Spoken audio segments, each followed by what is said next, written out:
त्यांना मला एवढंच सांगायची, ऑडिओ क्लिप काही मी ऐकली नाही, हे मी मीडियाच्या माध्यमातून सुद्धा सांगितलेलं आहे. ऐकली आहे सुनित्रा काकेंनी आणि पार्थली. त्यांना जाऊन तुम्ही विचारा क्लिप मध्ये काय होतं, काय बोललं गेलं, कुठल्या लेवलला बोललं गेलं दादांबद्दल, हे तुम्हाला तुमचेच नेते त्या ठिकाणी सांगतील.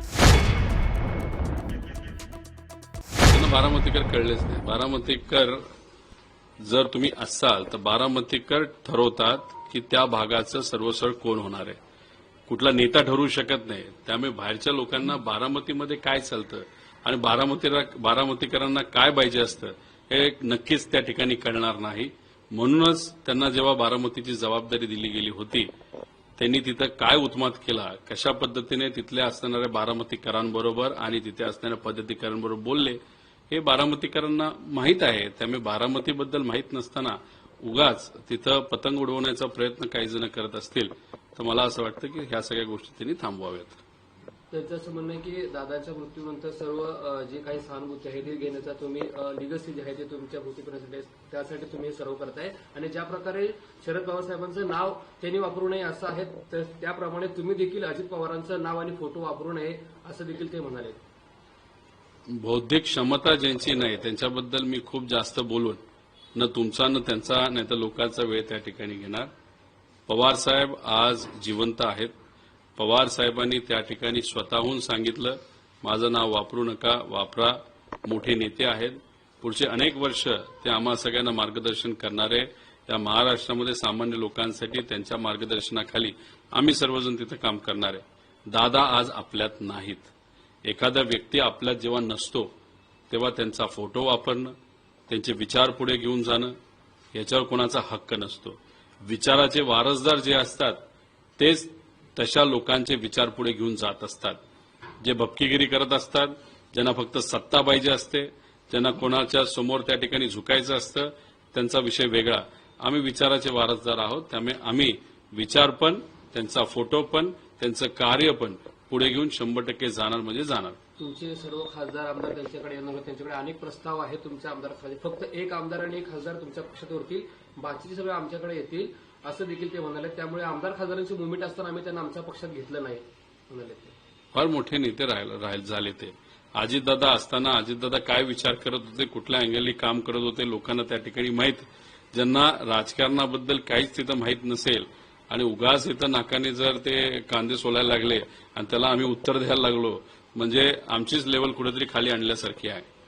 तुम्ही त्या ऑडिओ क्लिपचा उल्लेख केलेला आहे. त्यांचं असं म्हणणं आहे की आजकाल कोणते ऑडिओ क्लिप मिळतात एआयच्या माध्यमातून बनवले जातात. जर तुमच्याकडे ते असेल तर त्यांच्याकडे द्यावी. ते फॉरेन्सिकची तपासणी करून योग्य ते. त्यांना मला एवढंच सांगायची, ऑडिओ क्लिप काही मी ऐकली नाही, हे मी मीडियाच्या माध्यमातून सुद्धा सांगितलेलं आहे.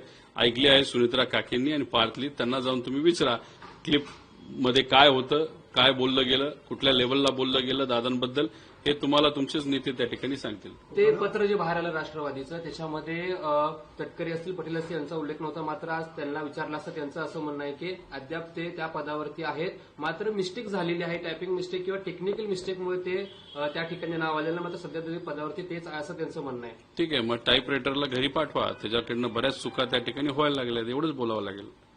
वनमंत्री गणेश नाईक यांनी असं म्हटलंय की देवेंद्र फडणवीस हे ब्राह्मण आहेत म्हणून त्यांना घेरलं जाते. त्यांच्याच पक्षामध्ये का त्यांच्या पक्षाच्या बाहेरून? का त्यांच्या पक्षामध्ये काय चाललंय हे लोकांना त्या ठिकाणी माहीत. त्यामुळे गणेश नाईक बोलत असताना कदाचित भाजपमध्येच काय चाललं आहे ते बोलण्याचा प्रयत्न त्या ठिकाणी करत असतील. आम्ही कुठं घेरतोय? आम्ही तर उलट सरकारच्या विरोधात सामूहिक सरकार जबाबदार आहे या अनुषंगाने त्या ठिकाणी बोलत आहे. त्यामुळे गणेश नाईक आतल्या आत ज्या खेळ्या भाजपकडनं केल्या जातात याबद्दल कदाचित चुकून बोलून गेले असावेत. आणखी एक महत्वाचा त्यांनी उमेश पाटील शेवटचा आणखी एक महत्वाचा आरोप केलेला आहे. त्यांचं असं म्हणणं आहे की दादांच्या अपघाताबद्दल तुम्ही सर्व पाठपुरावा करताय, सर्व माहिती बाहेर काढताय, मग पवार साहेब काय याबद्दल बोलत नाहीत? कारण का पवार साहेब सुरुवातीला म्हणलेले की हा घातपात नसून हा अपघात आहे सुरुवातीला बोलले. मात्र पवार साहेबांना तुम्ही का सांगत नाही किंवा पवार साहेब याबद्दल का बोलत नाहीत, याचं देखील प्रश्नचिन्ह त्यांनी उपस्थित. आता जी व्यक्ती माझ्याबद्दल एवढ्या सगळ्या काही गोष्टी बोलत आहे त्या व्यक्तीने जर झोपायचं सोंग घेतलं असेल, याच्या आधीचे माझे प्रेस कॉन्फरन्स बघितले नसतील तर त्याच्याबद्दल बोलून कशाला गाळामध्ये जाऊन आम्ही त्या ठिकाणी पोहायचं. त्यामुळे त्याला काय बोलायचं होतं त्या ठिकाणी बोलत राहील. त्या व्यक्तीकडे आम्ही बघत नाही, लक्षही देत नाही आणि त्या लेवलचे विचाराच्या लेवलचे ती काही व्यक्ती आहे असं आम्हाला वाटत नाही. तुमच्या वेळावर तुमचा त्यांना इशारा काय असणार, कारण का असे खूप आरोप केलेले आहेत, नेहमी ते बोलत आहेत, काय इशारा असणार तुम्हाला त्यांना? आम्ही आमच्या लेवलच्या नेत्यांना इशारा देत असतो. आम्ही जे वैचारिक दृष्टिकोनातून खालच्या लेवलला त्या ठिकाणी काम करतात आणि नको त्या व्यवहारामध्ये अडकून असतात अशा लोकांना आम्ही भाव पण देत नाही आणि भीक पण घालत नाही. मनोज जरांगे पाटील पुन्हा उपोषणाला बसणार आहेत. आज आपण या महाराष्ट्रात आणि देशामध्ये जर बघितलं तर पेट्रोल आपल्याला मिळत नाही, डिझेल तिथं मिळत नाही, शेतकऱ्यांच्या मालाला हमीभाव त्या ठिकाणी मिळत नाही, महिलांचे अत्याचार आपल्या महाराष्ट्रामध्ये मोठ्या प्रमाणात वाढत चालले आहेत, महागाई वाढत चाललेली आहे. अशा परिस्थितीमध्ये आज या खऱ्या अर्थाने विषयांवर आपण लक्ष दिलं गेलं पाहिजे. आरक्षणाचा मुद्दा अतिशय महत्वाचा मुद्दा आहे, पण तो मुद्दा आपल्याला सोडवायचा असेल तर सत्तेत असणाऱ्या लोकांनी विश्वासात घेऊन आंदोलनाची वेळ न आणता चर्चा करून तो मार्ग त्या ठिकाणी सोडवावा असं आमचं मत आहे. आणि पूर्णपणे आरक्षणाचा मुद्दा हा सोडवायचा असेल तर मग एकच मार्ग आहे, ते म्हणजे ज्यांच्याकडे जास्त मतदान आहे पार्लमेंटमध्ये त्या लोकांना विश्वासात घेऊन आपल्याला अधिवेशनामध्ये म्हणजे पार्लमेंटमध्ये विरोधकांना सुद्धा विश्वासात घेऊन एक बदल संविधानामध्ये त्या ठिकाणी बदल करून आरक्षणामध्ये मराठा समाजाला नाही तर इतर समाजाला आरक्षण तिथंच पार्लमेंटमध्ये आपल्याला देता येईल. म्हणजे दिल्लीचा हा विषय आहे आणि हे नेते जे सत्तेत आहेत त्यांच्या माध्यमातूनच हा विषय सुटू शकतो.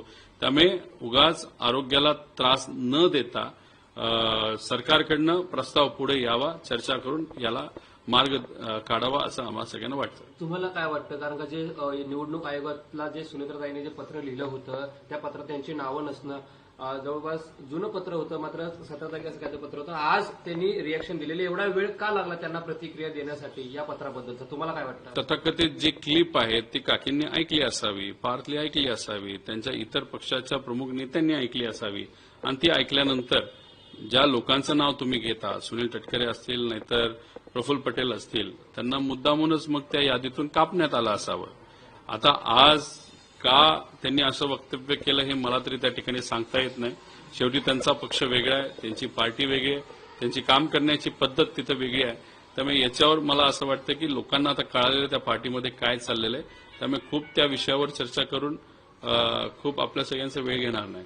पार्टी फंडचा देखील विषय बाहेर आलेला, निधी दुसरीकडे हे होता, त्यांना जर विचारण्यात आला त्याबद्दल आम्हाला इतकं माहिती नाही, पूर्णपणे माहिती करून त्याबद्दल बोलेल. कारण का त्यांच्याच पक्षाच्या नेत्यांनी सांगितलेलं होतं की जे काही पार्टी फंडातून इतर खर्च होते त्याबद्दल देखील नाही आहे ना, जो खर्च काय झाला असेल आता नवीन ज्यांना तेच ब्युटी पार्लरचा खर्च वगैरे जो काय तिथं त्याच्यामध्ये असेल तर पूर्वी त्याच्यातून खर्च होत होता, तर दादांना चालत नव्हता.